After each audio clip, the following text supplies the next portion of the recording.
This podcast is brought to you by Words Never Spoken, a memoir by Craig Stewart. Available now on Amazon and all e-readers and audible.com. Visit me at www.craigthewriterstewart.com. On Saturday, June 2nd, I'm hosting the very first live So Much to Say podcast in Atlanta. The details are available at www.craigthewriterstewart.com. Click on the podcast tab at the top and the details will follow. Again, that's Saturday, June 2nd in Atlanta. Every major civil rights movement in this country was started by queer or gay people, black people. When you talk about the boycott, the bus boycott, or the Freedom Riders, that was Bayard Rustin, who was a black gay man, who was Martin Luther King's right-hand man. So when you talk about the Black Lives Matter movement, even the AIDS epidemic, Yes, and I think that comes from, like you said, growing up gay. Like, I feel like my family was pretty accepting of me. I'm not one of those people that's gonna, make it seem like family-wise I had the hardest time. But I definitely think that being picked on socially, it helped me to develop like a different type of compassion for people.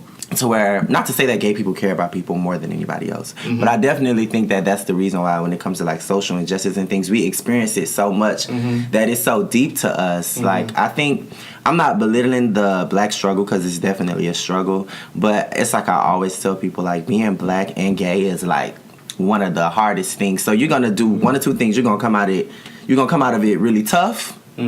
Or it's like you said, you're gonna have all these all this trauma that happened to you that seeps into your relationships, your sex life, what you choose to do career-wise. Don't think we give enough credit. But to your point, I think that's why it's so disheartening at times when it comes to gay rights in the gay community, because the gay community is very divided. And not just in terms of masculine and feminine, and so transgender and drag queen and lesbian, not just in that perspective, but in terms of culturally. Like the black and white gay communities, I did a podcast on that several months ago. The black and white gay communities are very divided. You would think that it would be one community, especially in the South. It's disappointing when there are white gay men who choose white supremacy over gay rights. Yeah. They would rather choose their race over but being I think their experience being white and gay is like, I keep stressing, being black and gay is different. White gay men are very privileged. I think they get a lot of passes that we don't get. I feel like being black and gay, people treat it like it's like unfortunate, or like it's a letdown, or like more so like, well, what happened to you, or did you get touched, were you molested? Because I think that with black people, that's how they socialize it. That's how they help. It's a way. They even treat it as though like it's something that we they pray that we overcome one day. I think that's the way that historically black folks have tried to understand gayness, by saying, oh well, they try to find a reason behind it, because historically we just don't believe that it's innate, that it's how we're wired, that it's instinctive, that it's just a part of who you are, that it's indigenous. And so oftentimes black folks try to understand it or rationalize it by saying, well, were you molested, or was your father not around, did you grow up around women, as if it's learned behavior. I didn't choose to be gay. Now the choice that I did make was to live in my truth and to not live for other people, because at the end of the day, and it goes back, I tell girls, that's why y'all have to deal with all these DL guys and these, because y'all make it hard. Don't give them the freedom. You don't give them the freedom to just be who they are. So on one side, y'all want to say, just be yourself. But on the other side, it's like y'all shame these men. This is very personal work for me. Politics. I believe I was called to tell my story, use my voice, be a voice for the community, to speak to and for a community of people that's been ignored, denied, overlooked. Religion. This is my life's work. Religion. I want to use words to uplift, heal, inspire, encourage. Do something different. Every Monday at 10. Good day, thinkers, thought leaders, progressives, and dreamers. I'm Craig, the writer Stewart, and this is So Much to Say. These are my thoughts in my voice on black shit, white shit, gay shit, and everything in between. Today we are talking to Ricky Vasquez, and we're talking about growing up gay. Hello. What your experience was like growing up gay? Because how old are you again? I'm 28. You're 28. I'm 41. So we're in different generations. So your generation, you're a millennial. That's what you are. Oh my gosh, am I a millennial? Yes, and so I, from my perspective, your generation handles gayness more head on than my generation and the generations that came before me. Agreed. Like you guys walk boldly and confidently, for the most part, in your sexuality. Like you're not hiding in the way that previous generations did. But I'm sure that there still is a journey. So I know as a kid, I had family members that would tease me and call me sissy, fag, punk. I write about that in my first book. And looking back, it stung. It stung. And I think that it has the potential to really shatter someone's self-esteem to the point where some people commit suicide. Some people end up living a life of drugs or, going on a sex binge because of all of the disparaging comments or words that they heard as children. In some instances, these are people like their parents that say these words to them, kids in the neighborhoods, classmates, whatever. So did you have those experiences? I definitely did growing up. Family-wise, I was raised by, my mom has like 6 sisters, all single moms. So on a family scale, I was accepted somewhat. Like my aunts, they just knew. And they knew that you were gay. Yeah, but I think the fortunate part for me was that they didn't treat it like it was an ailment or like a disease or like a dysfunction. It was just kind of like, or they didn't try to correct yeah, you. like I remember growing up, and I'm so thankful, like I tell everybody this, but them preparing me, like before I even knew what a faggot was or what gay meant or what a sissy was, they would teach me, like if somebody says this, you tell them so what, or you tell them, so I was lucky enough to be raised by women that raised me to be strong. Like I never had to deal with coming out of the closet or any of those things. Like fortunately, I was raised by people, women rather.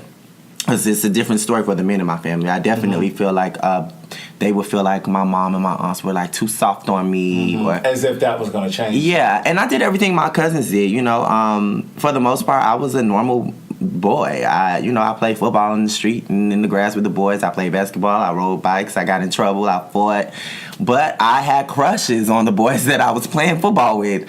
I find it interesting that you said for the most part I was a normal boy. Yeah, because we're so conditioned to think that being gay is not normal. Yeah, it is, and that's what I want to run into. Like when I got older, I realized that okay, I don't think that I thought being gay was normal. I think that I just thought that it was okay, like that it was something that maybe other boy. I remember my first fight I ever got into, it was a boy. I wrote a love letter to this boy. His name was Corey. I was in like the 5th grade, and I wrote him a love letter, and I think that was my first time at school where I was like picked on, like because he told everybody that I wrote him a letter, told everybody I was a sissy, blah blah. So where did you put the letter? You just handed it to him? I gave it to him in class. This was in the days. I'm a millennial, like you said, but we had the normal school desk with the you could put your books inside the desk, and I put the letter. And this was my friend. He would sit by me at lunch. He would, honestly, I feel like he might have been like my little Moonlight story. Like he was like he was my boyfriend to me. Like. He would walk with me home from school and in PE, I'm on his team or he's on my team. But I think when I put the letter in his desk, that's the first time I experienced like, whoa, okay, people will pick on you for this, I had never ran into it at all until like the 5th grade. And when that started happening, I think I started to condition myself to try to be more quote unquote normal. Because I didn't want to go through that. I didn't want to be picked on. Yeah, I didn't want to be picked on about liking boys. Even though I knew for a fact that there were other boys in my class that liked me, that liked boys. Like, like this is a boy that I'm in the 5th grade, but I've kissed him. You know, Wait, you kissed the boy Corey? Yeah. Oh, you had kissed him? Yeah, I didn't write him. This wasn't random. I didn't just write him a love letter like, so oh, the I have a crush note on you. made it real for him. Yes, I feel like that's when I experienced, and to be honest, it's something that I still go through as an adult dealing with.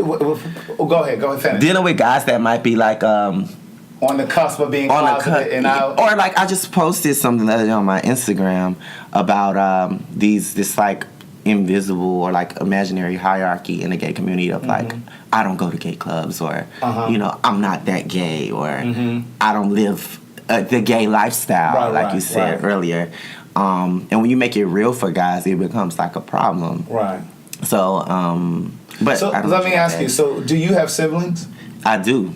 I'm the baby, well, almost the baby boy on my dad's side. My dad has 11 kids, 8 boys, 2 girls, and me. And then on my mom's side, I'm the oldest boy. Okay. So, how many boys does your mom have? It's all boys. Okay, and how many of you are there? 3. It's 3 on your mom's side.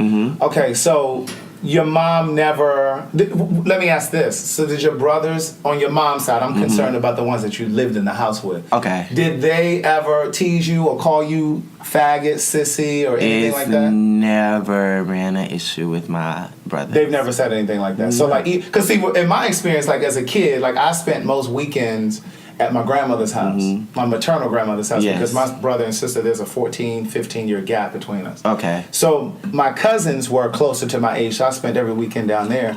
And I remember every single time we got into an argument, the first weapon that they used was, oh, you faggot, or you sissy. Well, in Baltimore, it's faggy. Faggy. It's faggy, it's not faggot.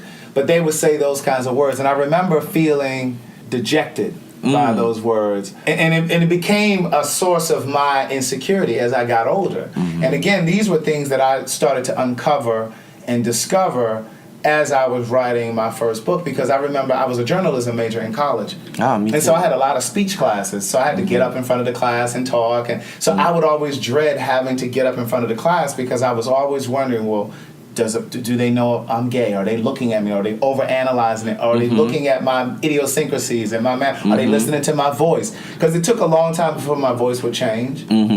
Same. And so I think I might have changed my voice, but like consciously myself. Oh, you mean like you would speak heavier and that kind of thing? Or just like use a more neutral tone of voice. So So that's a source of insecurity. It's like you're very conscious. You're hypersensitive about the way that you move and the way that you speak, the way that you present yourself to the world. I didn't go through it like family-wise, but I think it was so much harsher for me because it's like it can go both ways. Like my family really didn't prepare me for the fact that this is not normal to people. You know, people think this is abnormal. People think that it's not right.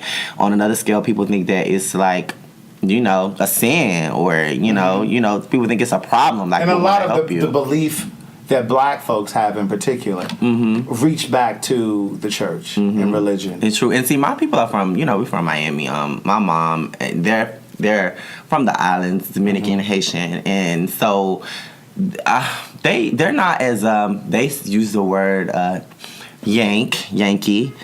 So they reject a lot of like societal norms because they just feel like the American way is just... Which is very different from the story that we typically hear about West Indian people, because I grew up with West Indians, and it's not really favorable in the West Indian community. Yeah, but I was lucky enough to... And I think it had a lot to do with the fact that I was like one of the first of my generation of like my cousins and everything, and to come out as gay. Like I said, my coming out story was not come out, but to be like gay. I was always gay, and then when I got older, like I said, people would pick on me, so I tried to normalize myself, and I would date girls. I had girlfriends. I had sex with a girl before I had sex with a boy.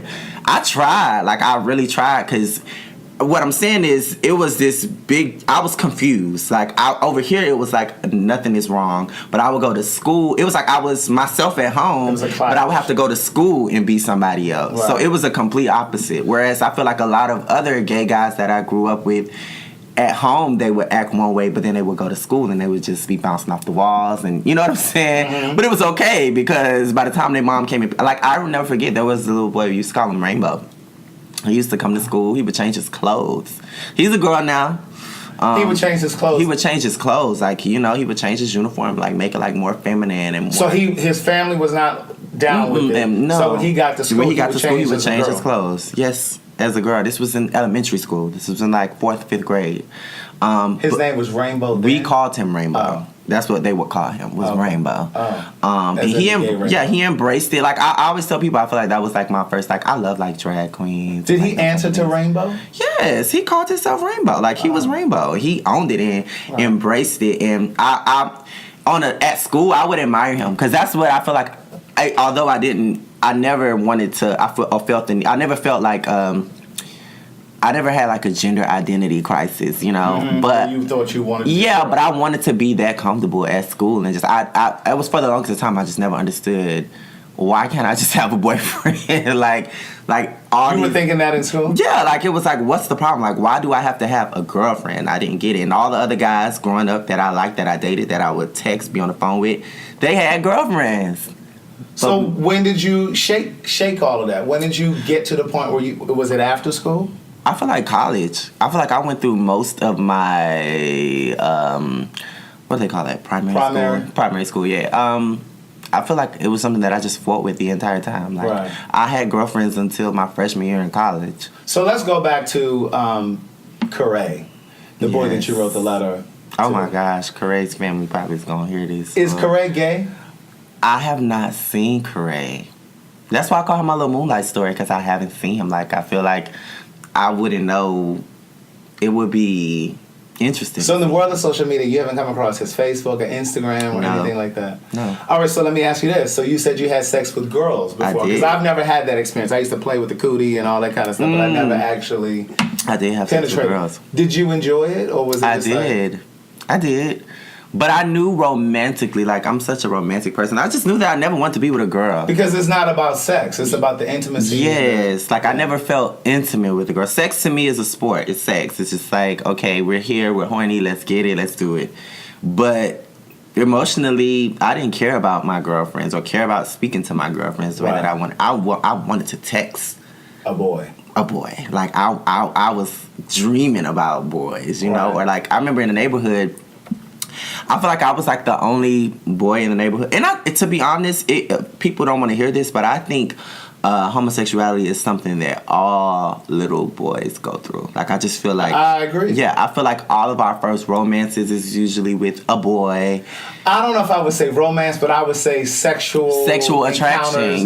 With a boy. Because it is normal to, when you're in the gym class or you're swimming or whatever, you're changing clothes in the locker room, to look at another boy's dick. It is. And I don't care how heterosexual you are, it is human nature. Yeah. Even if you're looking at porn, you're looking at the man's dick. You're looking at the man's ass. You know what I'm saying? Yeah. Even if you're heterosexual, because it's just a part of human nature, just to kind of look and explore and see. I think that's the part that people can't accept, because it's just like homosexuality, for whatever reason, is just tied to like some type of like masculinity, demasculinization. Yeah, it's just like, it's not that deep. Like it's just like I'm intimate with men. But I haven't seen Corey, but there were other boys that I grew up with that I still see. And to be honest with you, I know as an adult, like I know for a fact, if I was to try to pursue something sexually, or you know,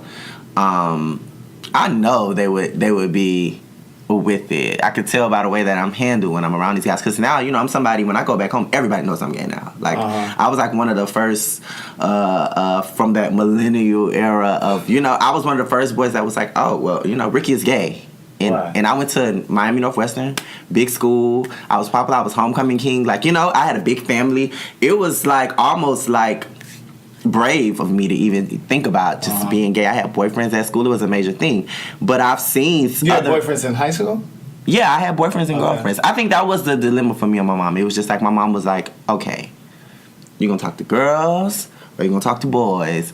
But even in that whole thing, because I do believe that in bisexuality, I do think there's a such thing as bisexuality, and I think sometimes people are forced to compartmentalize their sexuality. Yeah. And I'll be the first to say that a lot of times I use bisexual and gay interchangeably, but I do understand and believe that there are people who are attracted to both. Yeah. But sometimes I will just kind of discount it and be like, oh, well, he's gay, but don't really mean that because I do believe that there are people that are bisexual. Let me ask you another question about this Corey character. Mm-hmm.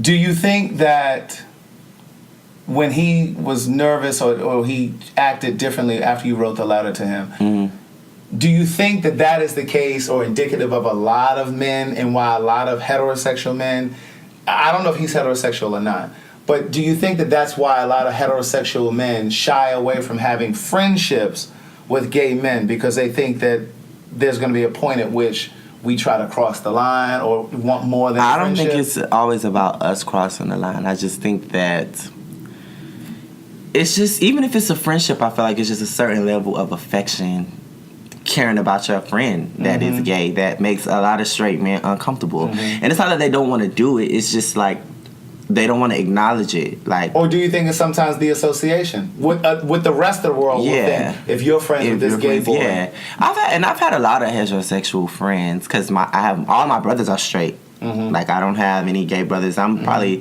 I think now I have a younger cousin that's gay, but she's a girl. But other than that, I'm the only gay one in my family that I know of. Anybody else that's out there in my family that is, please speak up. But yeah, I think that's just, it's just something, not even just the black community, but just the urban community. Yeah. It's just like people don't want to be associated with gayness. But I think there's a point of ignorance too. I think that sometimes heterosexual men are of the belief that every gay man is going to want them. And my thing I don't. And my thing is, are you attracted to every woman that you see? Because all of y'all are not cute. All of y'all are not. I don't want you. And it's usually the ones that have that fear. They're usually the ones that you're not even interested But I think in. that comes from the other side. That's like, we don't usually grow up like that. Like, straight men are raised to have these egos that I feel like it's it can be traumatic for some people, but I think in other ways it's beautiful. Like, I value the fact that I don't have this ego. Like, I feel like sometimes when I talk to even my brothers, I love them dearly, but I just feel like sometimes they cannot hear me because they were raised to have these egos, that all these things that men like to feel wanted, whether it's getting money or being fly, wearing jewelry, or being athletic, being strong. They just want, every straight men are just raised to be like the big dog, you know. And I didn't go through that, and I think that's the beautiful part about it. Like, I feel like I just think with more compassion than a lot of straight men around me. Now, my brothers embrace me. Well, we're more compassionate. We're more creative. Yeah. And I don't think it's that straight guys are not creative. It's just like, you know, being creative is something that's attached to homosexuality. Right, and I think, again, that's why I think that it's really just how we're created. When you think about the most creative people in the world, from the gospel industry all the way down to the fashion industry. In between there, of course, we're also talking about the music industry, you know, whatever, sports. But that's a whole nother conversation. That's a whole nother gospel conversation. gays, Lord. Right. How old were you when you had your first sexual experience with a guy? A real sexual experience, or like just... Give me both. Okay, like foreplay-ish. I was probably like 13, 14. Okay. That's when I kissed the boy. Okay. And that was it? It was just and this a kiss. was a boy, yeah. No. I mean, we, at the time, it felt like sex, but it wasn't sex. So what was it? It was, we call it humping. Were you naked and doing that, or just kind of like with your clothes on? Yeah. Our clothes was on. Like, we never took our clothes off. Man. Okay, so that was just... We was just humping. That's it. Now, the girls these days, now, they probably 14, busting it open. I wasn't doing that. But we would kiss. And when you say the girls today, you talking about gay boys. Yeah, because you just like, you know, I don't feel like a millennial, but I do accept that I am a millennial. That's the first time I've heard that. But it's a degree of separation between, like, me being 28 and the girls that are, like, 19, 20. Like, you know. Well, at what point do the millennials cut off? So what are you? If you're not a millennial. And I think I am a millennial. That's what I'm saying. You just brought that into perspective Okay, you never really when you thought about said it, that. right. No, I feel like old school. Like I feel old school. I feel like, but I do acknowledge that there's a difference between, you know, Right. you're a grown up gay, my grown up gay, somebody that's 19, 20. Right. I definitely feel like as time passes, you know, people get more bold with it. Yeah. You know, because I'm openly gay, but I think my version of my era and my generation of being openly gay, I think I was in that space of like, you don't have to make it a lifestyle. Mm-hmm. So I think there's certain parts of it that even I honestly probably of being gay that I reject because I consciously don't want it to be like my lifestyle. Mm-hmm. Like, you know, sometimes I'll say to myself like, you know, okay, that's enough, gay bar. You know, for a while. Right. In other words, you want to have a balance of gay activity and you know, heterosexual activity. yeah, Right. sure. I mean, I've dated people back in the day who, once they came out and decided or realized or came to accept themselves as gay, they didn't want to do anything straight. One guy in particular, he never wanted. Like I remember saying to him, "Hey, let's go." This was years ago. Like the Shark Bar was a restaurant that was here, and I remember saying, "Let's go to the Shark Bar." He said, "Oh, I don't go to straight places." And I'm like, what do you mean? And so oftentimes when I hear gay people who say, if I was straight, I would be in a relationship already. I would already have kids, or I wouldn't deal with as much drama. I can automatically tell that you don't have a balance of straight and gay friends in your life, or you live the majority of your life within the gay community. Because romantically, it's the same struggle. It's the same struggles. It's the same struggles, especially when you're talking about gay men and women. We often share similar struggles, similar heartbreaks, similar heartaches, similar drama in our relationships because the common denominator because we all is like men. black men. But so, how old were you when you had a real, actual sexual experience? 17. It was sex? Yeah, it was sex. And yeah, that was like it was penetration, like, you know. And when I first started having sex, I wasn't being penetrated. I think it took a while for me to get into that space of like, you know. To let somebody fuck you. Yes, but yeah, I was like 17. Do you think that was attached to this hierarchy thing that we were just talking about, where you thought it made you more gay or more feminine to let someone penetrate you? No, I think it was more so a thing of because I was one of like the only openly gay guys at school. Most of the guys that were attracted to me were, and I'm not saying this is any type of attachment to like being feminine and being a bottom, but I feel like at that age, that's how you understand it. It's like I'm more feminine, I'm the girl, I'm the bottom.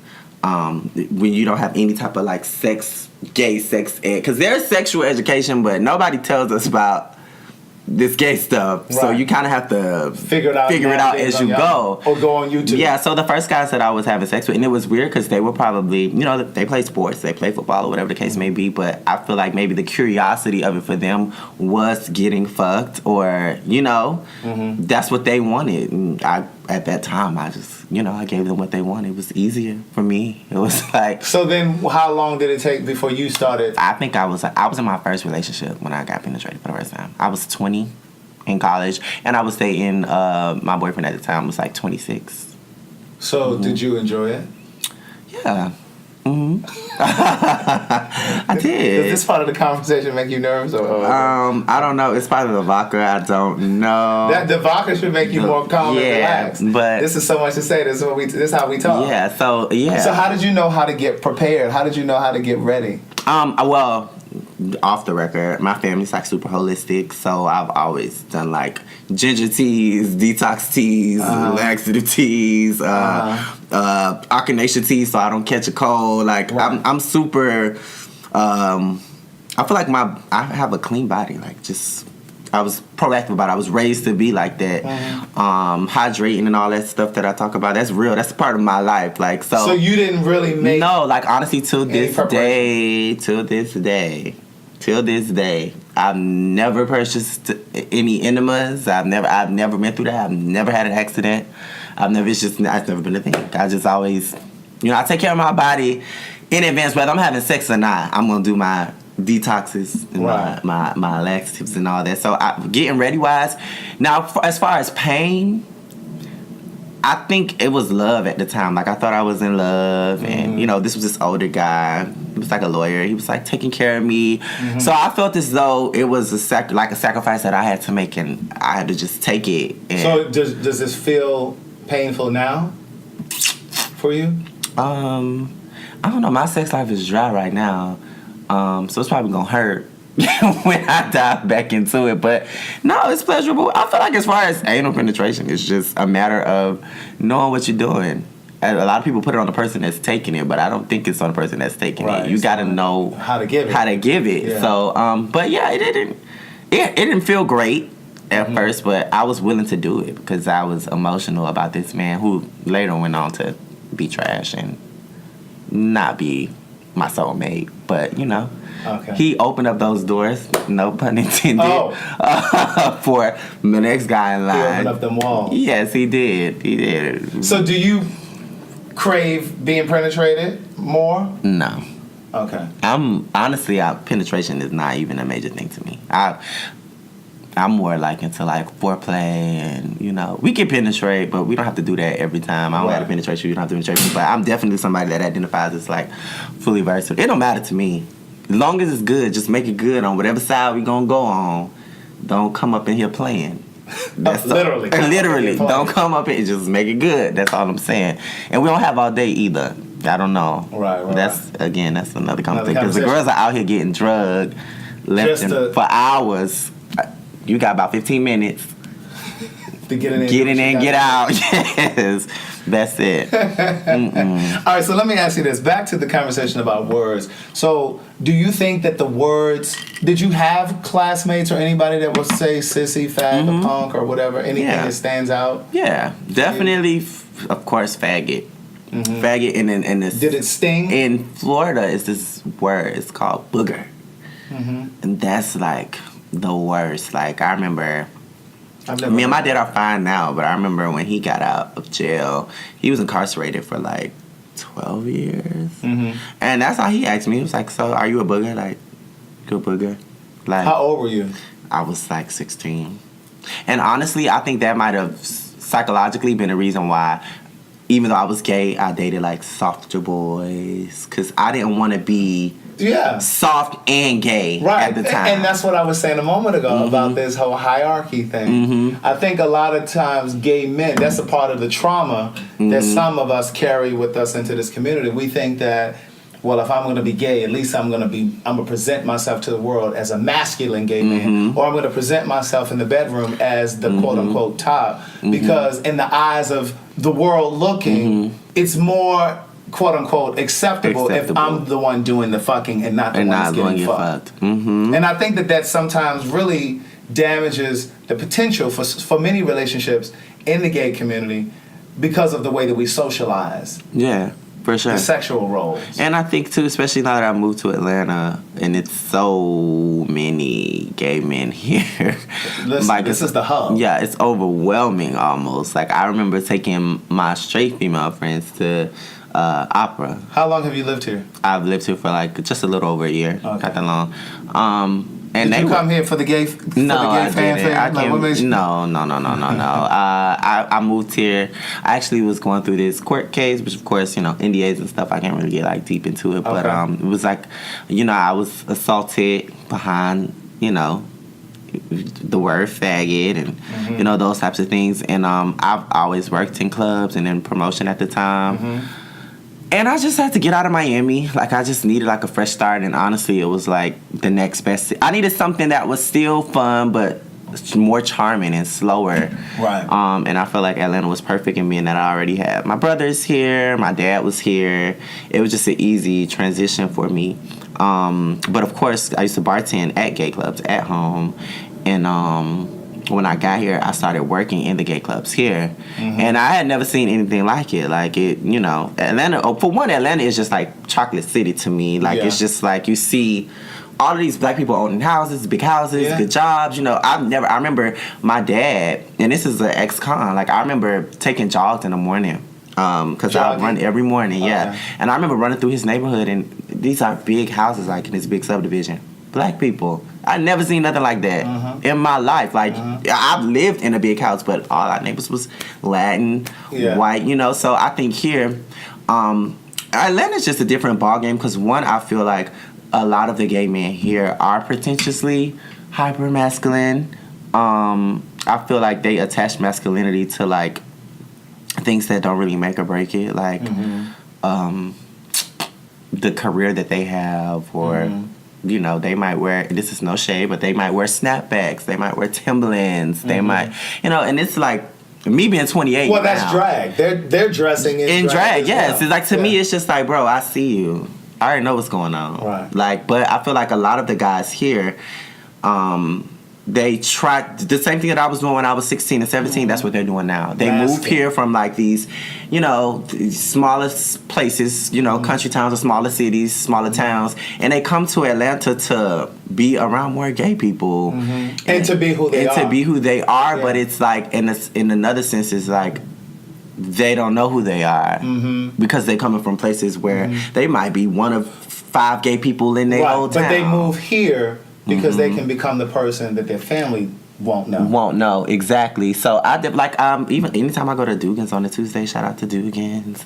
But I just look around and I just see so many guys that I feel like are not comfortable. But I think here in Atlanta, which that's another conversation, it's very hypersexual and it's more like I'm gonna present myself like a top tonight because I want some ass. That's what I'm gonna do. I'm gonna present myself like this. And it's a lot of gays that praise guys that look more masculine, that, you know, I definitely think like being like a butch queen or whatever you want to call it is kind of like second class in Atlanta's gay climate. It's just like, oh girl. It's interesting that you say that because I had moved away for some time. I moved here in 98. Yeah. Okay. I moved here in 98 initially, and I lived here for 13 years. Then I moved to California. I was there for a while, and then I came back to the East Coast. And when I came back to the East Coast, I came here for a little, you know, for a bit before I actually moved back. And because everything that I had learned about being gay and everything that I learned about the gay community, I learned here in Atlanta right after I came here from college. And so I didn't know anything else. Of course, I'm from Maryland, so I would see gay people when I went there, and I have a lot of friends from college in New York, so of course I knew gay people there. Most of my friends in college in New York, though, are heterosexual. But so I had experiences of what gay looked like in different cities. Coming back here after having moved away, the men seemed a lot softer than I remembered. Like I remember being out one night for drinks, and it seemed like every other guy was throwing this imaginary hair. They were throwing their head to the side. They were tucking imaginary hair behind their ears. And I was just like, was this always this way? Or, and not to say there's anything wrong with it. I'm not saying that at all. But what I'm saying I feel like the girls came here because the boys were here. Well, yeah. And when we say the girls, I'm not saying the girls. You know what I'm saying. You know, I feel like the bunnies came here because it was like, you know, we used the word trade or whatever we call it. Trade was here. And they was coming for trade. And it was working. But now we live in this age where, like, even if you get on some of these, well, I think they're just so horrific, but these dating apps, you know, it's a drought now because it is. Now these masculine men, you know, it's the bro code. They want masculine men want to talk to masculine men, which we know. I'm sure we know that's bullshit. It's not realistic. Somebody, it's just not realistic, you know. But I think bromance is like heightened now. So it's like now it's a situation where like the Butch Queens are dating the Butch Queens, and or even going back to the conversation about words. Like I noticed that a lot of guys here, they'll try to date you, but I feel like it's a slur. I don't care what anybody says, but like sis, you know, it's like I didn't want to date you, so now I'm sis, or you know, it's like it's hey girl, hey, you know, when you see me, it's that type of thing, and it's like used to me kind of like. And it goes back to like the hierarchy. It's like, oh, girl, as a disparaging. Yeah, but I definitely feel like if I was, it's nice where I'll come. You know, I have a beard. Sometimes I'll grow it out or whatever the case may be, and you know, I notice those nights when it's like those are nights where I feel like the girls are on me. They feel like okay, he giving boy tonight. You know, but it's you know I got my fresh cut. You know, I got on my muscle shirt and all that. It's like it's shade. You know, so. I think that the words that we talking about, like growing up, I think that's one way at least that they pour over into or I even see girls when they go at it all the time. Like a lot of the gays, the first thing we call each other is faggot or because we know that those words have power and we know that they hurt. Yeah, so we use it on each other, and I think it's so awkward. I mean, or so not awkward, but just strange, or that's a bad word. Peculiar, rather. Mm-hmm. Like how we use faggot versus nigga. Like how nigga amongst black people is like a term of endearment almost, But we use it to disparage. But us with faggot is like, if I'm arguing with somebody gay, the first thing I usually hear come out of my mouth is something. Or you queen. Faggot. Yeah, you queen. You da-da-da-da-da, and I never understood it because I don't argue like that. Mm-hmm. But I definitely noticed that those words, it's like it goes back to like, I guess, being like normal or heteronormal standard of like, I'm not as gay as you, so like you're beneath me or... that was what I was saying at the top of the conversation. It's like the gay community is so divided. Like gay men and gay women don't typically party together. It doesn't mean that you may not have lesbian friends, but the clubs aren't mixed. Yeah. The social environments aren't mixed. Same is true for gay men and drag queens, people who dress up as women, but they live their life as men. That's true. Or transgender people. Like, it's so divided. Like, and at one point, it was I don't go to the clubs now, but at one point, it was divided even by clubs. Because Loretta's or 708 was a club where the drag queens and the trans girls could go with the butch bunnies, to use your words. But then, like, Tracks, it was like a mixture of everyone. But then, like, they had Barcode one night. That was for the lesbians. So it was never really a blended community. You know what I'm saying? So and then of course you have the white gays to go to the white clubs, and then the Hispanic people to go to the Hispanic clubs. So it's just very divided. But in terms of the point that you were making about words and using disparaging terms like queen or sissy, we see it often on these reality shows, and I've said it many times before on my social media or even on this podcast. Oftentimes we hear these reality stars using these words, whether it's on Love and Hip Hop or Real Housewives of Atlanta. We hear these women who claim to be allies to the gay community, but then they'll turn around and use the word queen or sissy or fag or something like that as a weapon. And so I think that we, as in the gay community, have the responsibility of holding them accountable and to educating these women, especially if we consider them to be our friend and they consider us to be friends. Like, you're either going to be an ally or an enemy, but you can't be both. But I think as gay men, like, I don't allow my friends to do it, but I definitely think we allow women to get away with a lot of slurs. And it's like the situation that just happened with the T.S. Madison and Kaya. It's like 1 second from one aspect, you my good girl. I feel like with us, like, as long as I'm beating your face, doing your hair, or giving you some type of look, I'm your gay bestie, I'm a toy, I'm your accessory, I'm making you look more fab, it's okay. But the second you feel some type of way, I'm a sissy, I'm a queen, I'm a faggot, and I don't rock with those types of females, but I feel like a lot of gay guys allow girls to get away with that because for whatever reason, it seems like we, I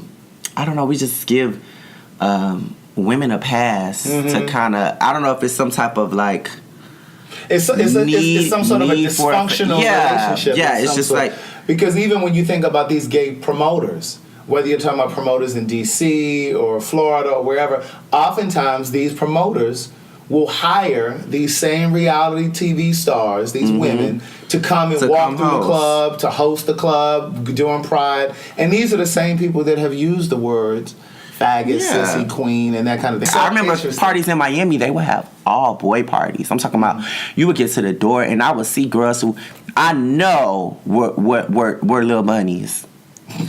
I know you gonna put on your Timberlands, you gonna put on your biggest jeans, you gonna put on your white tee, you gonna put your hat to the front, your cap low, you gonna put on your snapback and all that so you could get in this party. And I think it just further fuels like that feeling of like inacceptance. Like there's something wrong with being it's just feminine.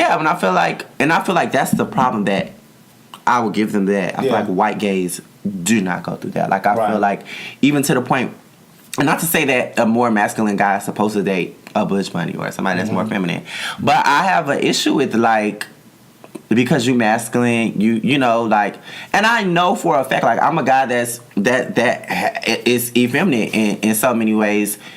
I've never had a problem with guys being attracted to me, but I feel like when it comes to settling down in a relationship, being public, being open, I feel like guys have a problem with that, like being more masculine and being seen with a guy, or what's the word we use? Being clocked. Being clocked, yeah. In public, like, you know, you don't want to walk through the mall with me and somebody just know off the back. You want to be able to pass. You want to, and it's like. But but here's the thing, and there's a history there, because that desire to want to be able to pass reaches back to slavery and Jim Crow. We come from a history of people who have wanted to be able to pass. Fair-skinned black people wanting to be able to pass as white so that they can have certain privileges. It's the same kind of mentality when you have a gay man who wants to be able to pass as straight. I have female friends that are so close to me, but I see them make comments like, oh, if they had a son that was gay, they would do X, Y, and Z. But you're supposed to be But you're supposed to be my friend. But it's like it goes back to convenience, and it goes back to, I call it like, it's like conditional homophobia. It's it's like, okay, if you're giving me a look, it's good. If you're gonna beat my face, that's fine. If you gonna keep that over there. Yeah, but keep it on the playground. Like Monique said, like it's just like whatever's going on with that, I have a problem with it. Or even, and it goes back to getting the past. Like me. And I have affiliations outside of that, so it might be a little biased on my end, but like, you know, like Trina, that's like my auntie, like that's somebody that we work together, all of that. So I already Trina rock star. Yes, the queen of Miami, the one and only queen, the only queen of the South, right?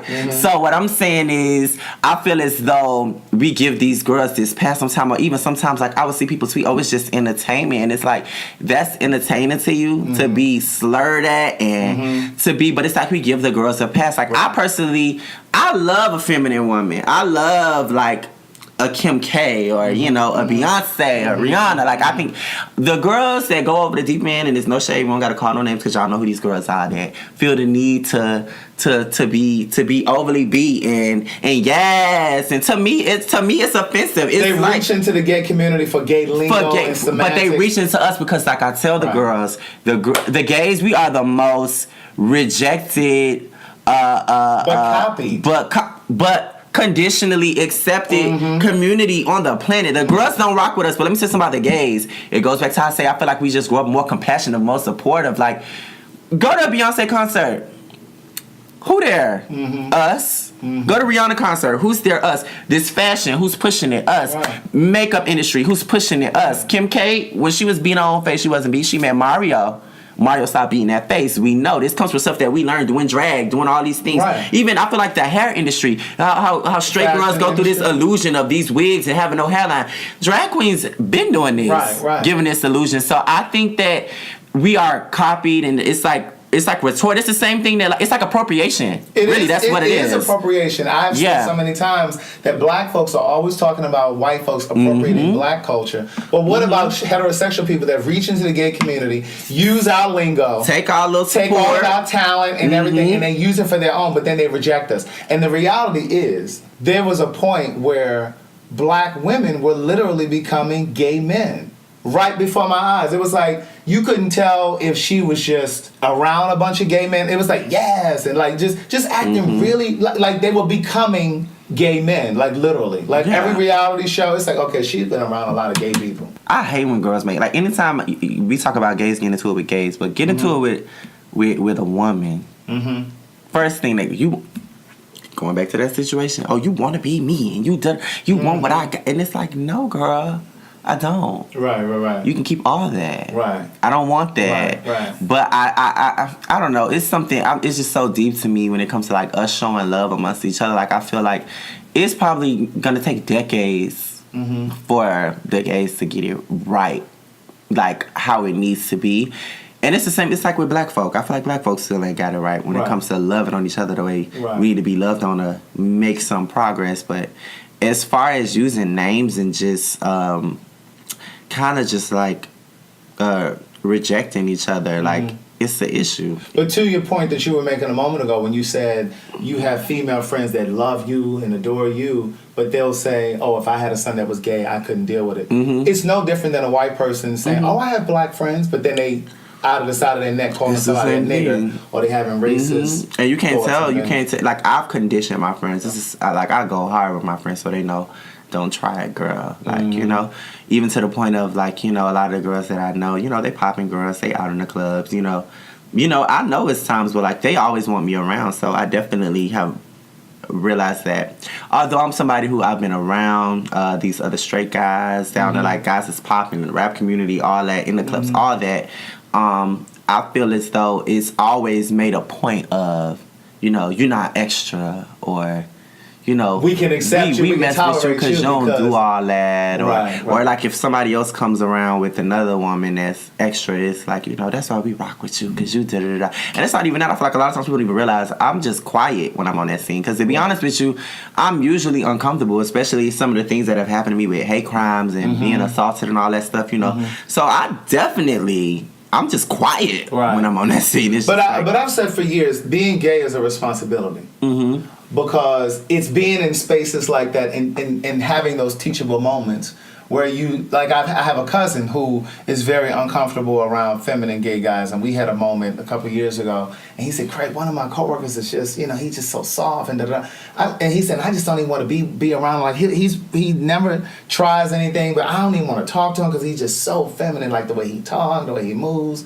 And I'm just like, but what does that have to do with you? I said, this is an opportunity for you to look inside yourself and figure out why you feel this way about him. If he hasn't tried... Or not even about him. It's like I tell people, why do y'all have such a problem with femininity? Exactly. Because I think that's another reason why a lot of men do women the way that they do women. You know, it's just like, why does femininity have to be attached to, like, weakness? Exactly. Or being soft? But I think it's a moment for us as gay people to educate our friends and family. And like, I've literally been in barbershops, and I've been in there in the chair, and I've seen gay boys leave out in the barbershop, just bust out laughing, or they're talking about the boy. Like, those are teachable moments. Like, I'm not going to sit there and laugh and giggle with you. Yeah, I remember there's a documentary about that. I'll send you the link about growing up gay and having to go to the barbershop. It's something we have to do every 2 weeks. Yeah. And I feel like we learned a lot from the barbershop. Right. Like, I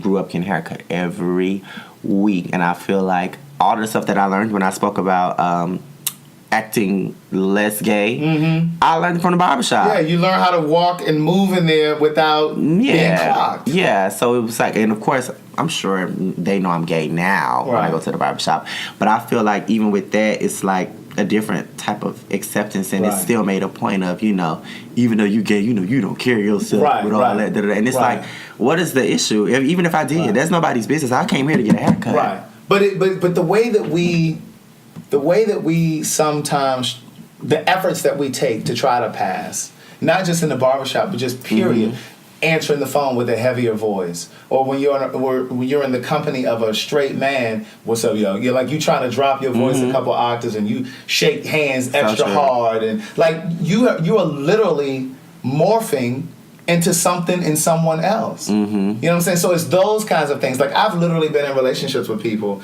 and I notice how they answer the phone differently. Or even just like friends. Like, some of my friends, noticing and paying attention to how they handle themselves around women versus how they handle themselves around straight men. Yeah.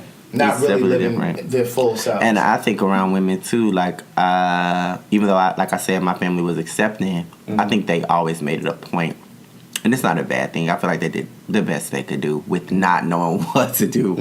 But it was always made a point of, like, to be a man. And, to take the trash out, open the door, protect your cousins. And, I feel like they pushed those things into And those are all roles again, Jim. Yeah, it is. It is. But I feel like that was more so coming from a place of, like, not wanting me to face this different type of adversity. Because, like I said, I definitely grew up with other guys that I knew were gay, and I just feel like, I acknowledge that the reason why my journey is a little easier is because, like you said, I treated my gayness as a responsibility, and I would turn it down over here, turn it up over here, You know, it's a... Well, what about just living fully?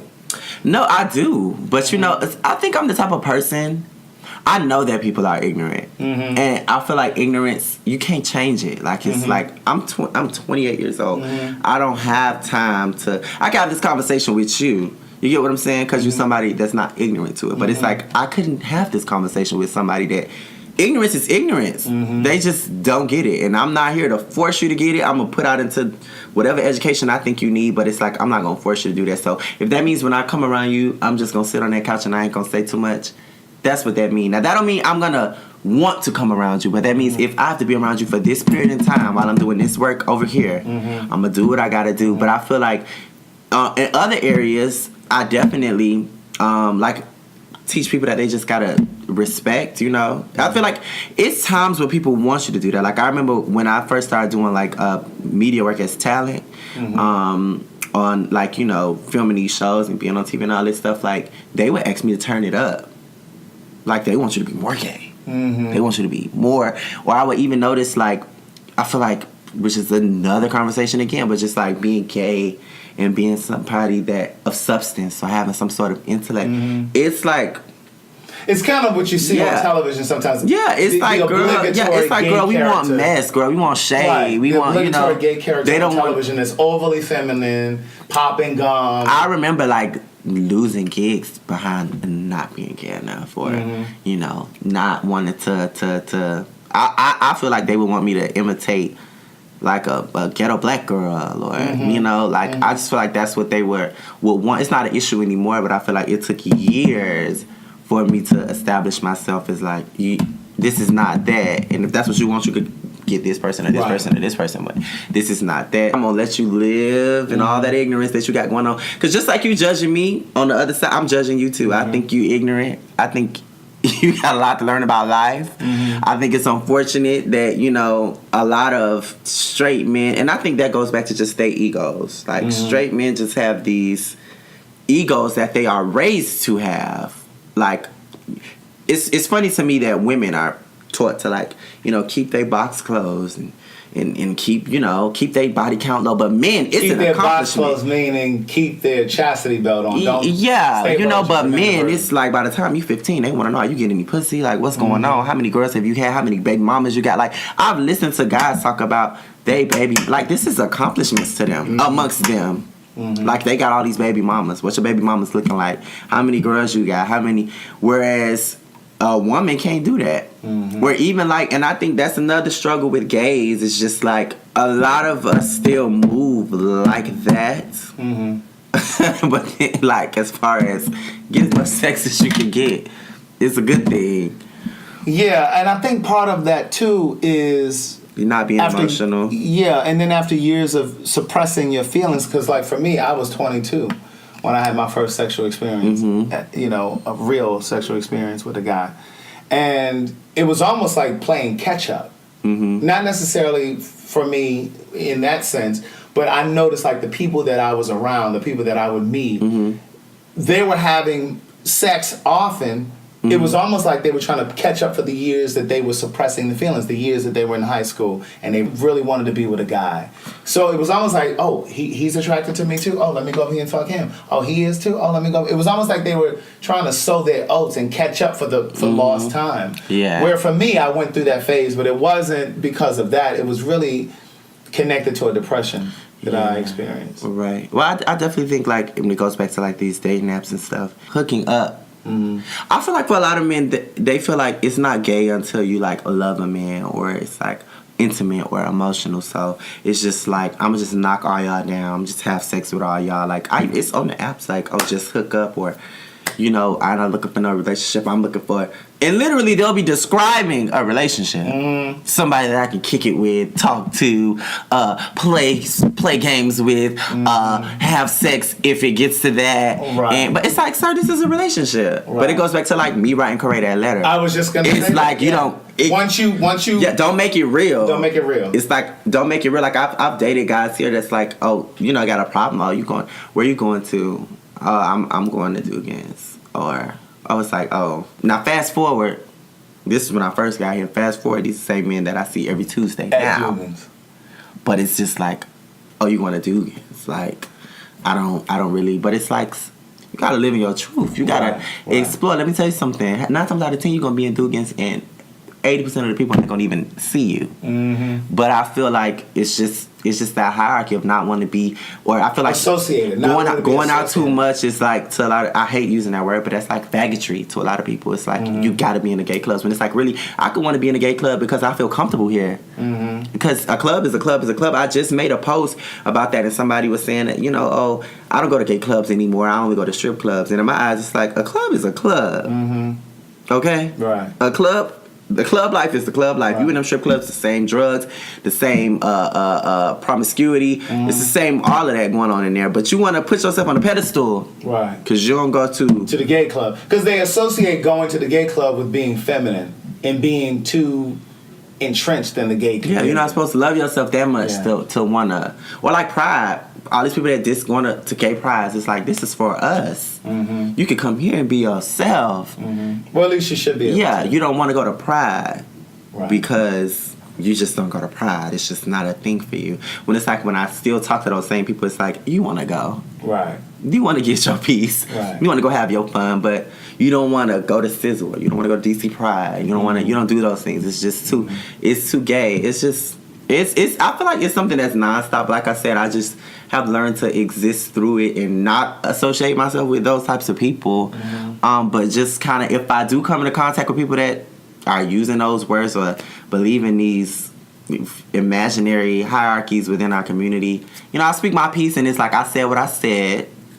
Now I know you heard what I said, and you take it and do with it what you want to do with it. Right. But those words, I think I've numbed myself to them now. They don't hurt me now, but it definitely hurts me that people still use those words to hurt other people, belittle other people. Do you think those words will shape the kind of relationship you'll find yourself in? Yeah, for sure. In what way? I think as like an avoidance, I tend to not date super masculine guys because I feel like they have a tendency to make you feel like inferior to them. Mm-hmm. So it's not that I'm not attracted to masculine guys any more or less than I'm attracted to a bush queen or whatever you call it, but I think I just choose to date guys that are more like myself. So would you date a guy that's really feminine? And saying really feminine is very subjective. Yeah, that's what I'm thinking in my brain. I'm like, what's really So feminine? What's really feminine to you? Like, I don't like girls, so I'm really not attracted to like, trans girls or anything like that. Okay, so that's the extreme. Yeah. So how soft or feminine of a guy could you date? Like, what's soft and really, really soft or too soft for you? I've dated guys that are really flamboyant, I have. Would you let them fuck you? I've never run into that issue. With sex, it's different to me. Like sex, that's the whole nother conversation. But I'm a sexual person, so when it comes to that, I'm what they say with the shit. So what do you want to do? Like I said, as long as it's good, we gonna make it good. So I don't bring that into that because for me, sex it's just like it's a sport. It's like we here for one thing. We here to get these nuts. That's what we're here for. Regardless of whatever route we take. Well, nobody gotta penetrate anybody. Mm-hmm. As long as we get this, it's good. So I've never had those issues, but I think it goes back to like maybe because I have a beard or So you're okay with dating a guy that maybe has arched eyebrows? Physically attractive, like being physically attracted? No, like not off the could top. you be in a relationship? Okay. If I loved you, I could love a guy like that, but off the top, that would not be somebody that I was like physically attracted to. Okay. But it has nothing to do with femininity. It has a lot to do with me. I like a scruffy man. Like I just like that's what I like. I like usually just more of a scruffy guy. I don't really like guys that are shorter than me. I don't too often like this is just physical attraction wise, and I feel like people could try to act like they don't have these things, but I'm not ashamed to say I do. I like guys that are a little bit bigger than me. Now as far as your tone of your voice, the way none of that stuff bothers me, but just physically what I can see. Arched eyebrows is not my thing. However, if I were to fall for a guy that had arch eyebrows, that'd just be what it is. But again, to note off the top, I probably would be just like, oh my gosh, she's gorgeous. But at the same time, I'm not against it, because I know I probably attract men that want something a little bit more, butch, but still a bunny. Like, I get that. like when I'm looking at guys, I'm looking at physique. I'm looking at other things. I'm looking at this. Yeah. Like, because a lot of these guys, let's be real, that's a lot of these He's guys. pointing at his head like the brain. Yeah, they have these looks, but they can't carry a conversation. Right. And they don't really got much to talk about. They just know how to be sexy. Right. And that's it. So I'm not into that. So, and in some of my relationships I have been with most guys that are bush queens, that we going to get our eyebrows waxed together. We might exchange clothes. Your jeans as tight as mine. So that's not a thing romantically, but when it comes to just like purely like a physical sexual thing, it's just like, nah, not the eyebrows being arched. Right. Well, listen, I appreciate you coming on to have this conversation. I think it's an important conversation. It's one of those conversations that can continue to happen consistently. If this is your first time listening to So Much to Say podcast, be sure to hit the subscribe or follow button depending on which app you're in.